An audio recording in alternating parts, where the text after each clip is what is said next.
So guys, hello and welcome to the match preview against Concord Rangers. Obviously tonight's video was supposed to be live, but due to connection issues we weren't able to show it live, so it's here on YouTube for you. So guys, obviously our second match of the season after a convincing 4-0 win. So Lee, obviously we've seen in your match previews you're a bit sceptical about this game. First of all, what are your thoughts on Concord as a side this year? I think they'll give us a good test. I think they're a much better side than Truro, who lost a number of players, whereas obviously Concord have had 15 new players in. So the issue for them is how well a lot of good players gel. And I think looking at them, central midfield, they're very strong, Billy Knott and Sam Blackman in there. I think that on the flanks as well, with Chloe Hesse and Shaw, they've got pace and they can counter-attack quickly. And obviously we saw at the weekend in the game against Gloucester City that Alex Wall recently arrived, looks a goal threat, big and strong, and also up front Jack Midson. So I think that up front you've got to be very careful with Wall and Midson. I think we'll really be tested at the back with them. I also think that Concord Rangers tend to attack a lot on the right hand side with Chloe Hesse and Hayes putting in crosses. So I think our left hand side is going to have to be very alert to that, and I think they'll have a real go at Callum Kennedy. So I think they'll really need to pay attention on that one. And one last thing is I think they have a couple of players who really do shoot from range, who are pretty good. So obviously Billy Knott's already scored quite recently against Orient with a long range effort. And Danny Green as well, who we know from Chelmsford, he's got a shot on him as well. So I think that you're going to have to stay very tight onto this midfield and make sure that people do their jobs and track runners. Lee, on your long shot thing, I'm not sure if you've watched their highlights, but I watched them today just to get a see of what they're like for tonight's show. I see what you mean about long range efforts when they nearly scored a goal from nearly the halfway line from their midfield. Yeah, I mean Danny Green. I mean when we watched him in the final, Chelmsford Billericay, the Essex Cup final. I mean he looked pretty good with some of the shots that he had, and obviously he did score from slightly closer in. But he looked to me to be a guy that can really strike a ball well. Now Concord have got him on the left-hand side, even though he's a right-hand-sided player.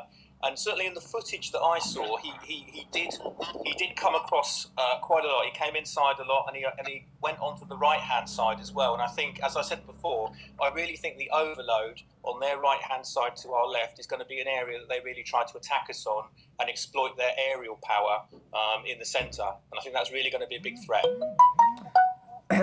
So Lee, no, not Lee.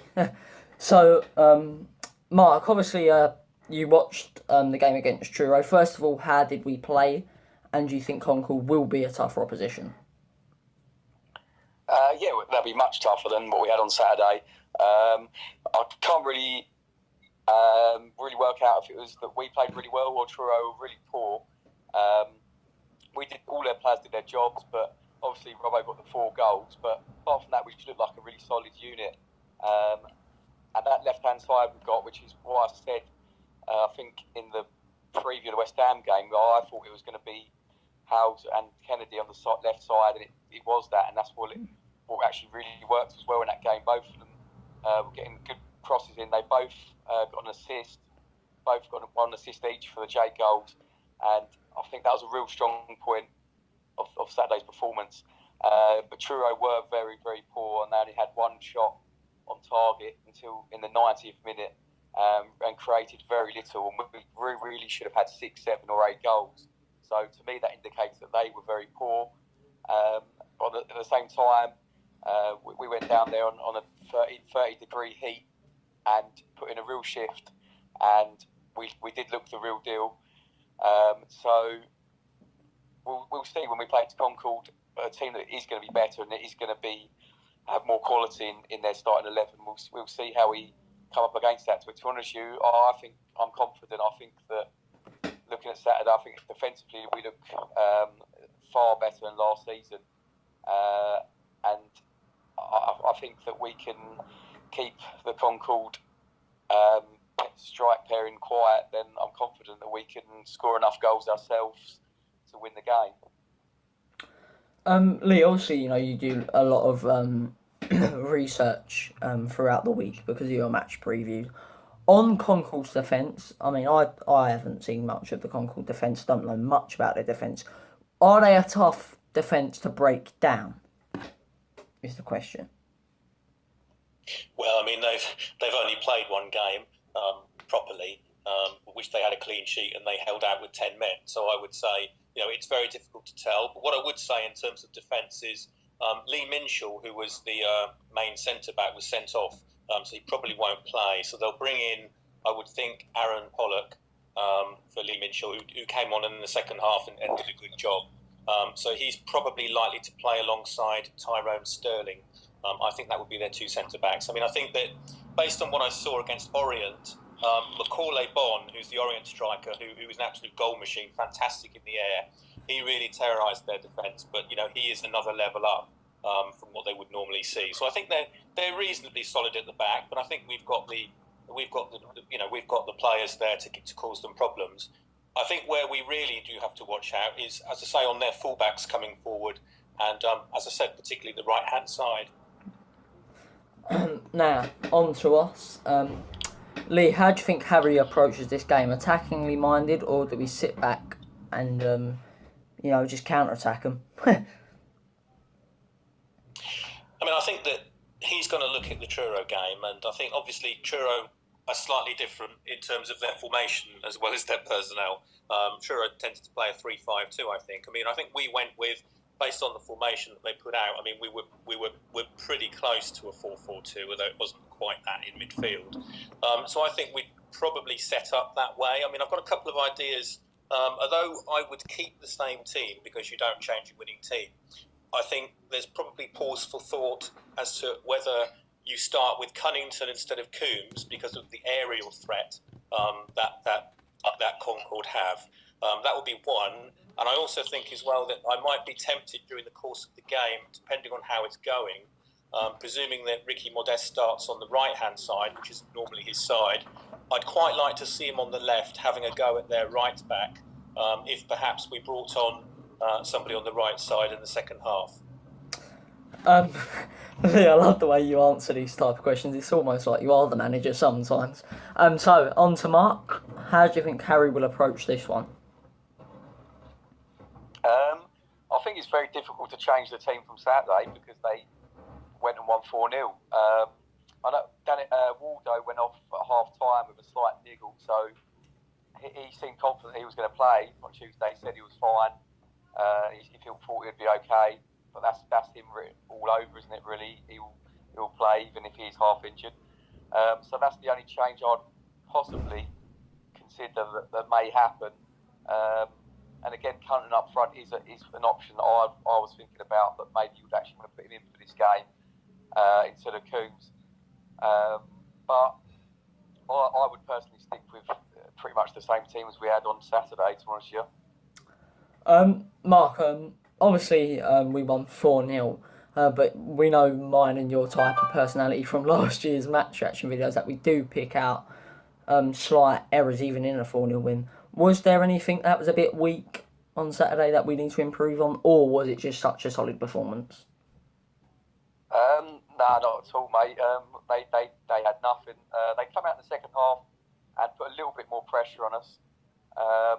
In the first sort of 10-15 minutes, but once we got that third goal, we really coasted through and it was quite comfortable.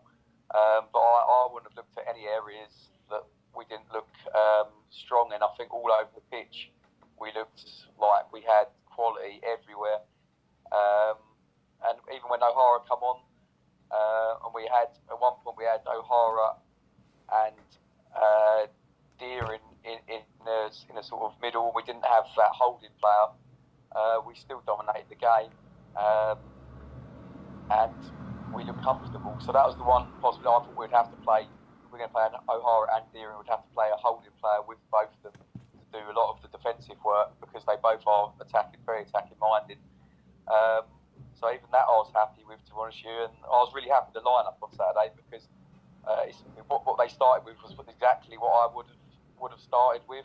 But I wasn't confident we were going to go with that. I thought we were going to start O'Hara and Deer in the same team because I thought they both had strong pre-seasons, and I thought that would be the two in there. But he'd gone with Waldron as well over Walton, which I was surprised because I was presuming that because Walton was going to be the captain, he would start the game, but he started Danny Waldron and gave him the captaincy as well. So, no, yeah, I was really happy with Saturday's team line-up, and I'd be more than happy if it was the same again.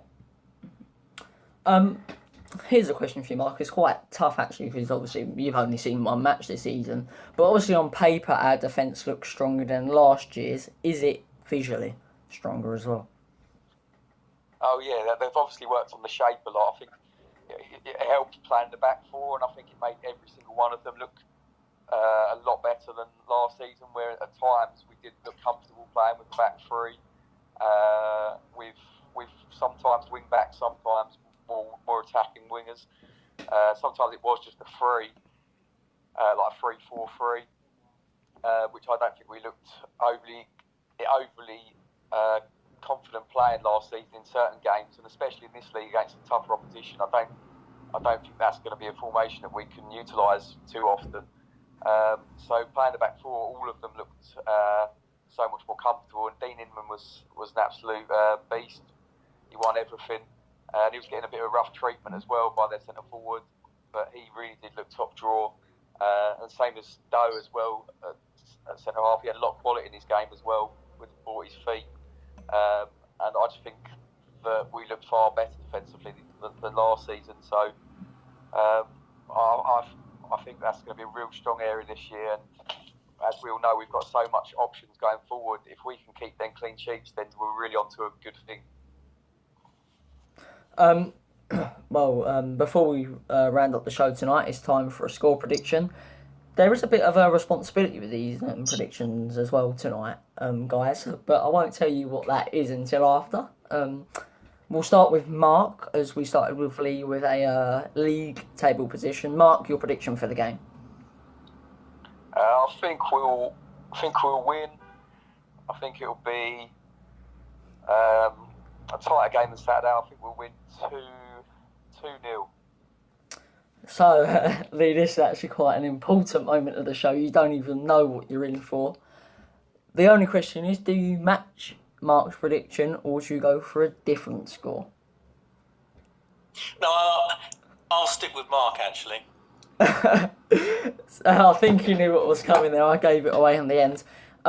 So it's the Ricky Fan Zone prediction will be Billericay 2, Concord 0, as both of them have predicted that if they're both right, £4 to Boss Essex on Tuesday night will be funded into the GoFundMe. You can donate to them now. The link will be in the description to this video. Thank you for watching. And for all you Twitter fans, we will be back on Twitter Live next Sunday or Monday night, depending on when Mark gets his spray tan. Bye-bye.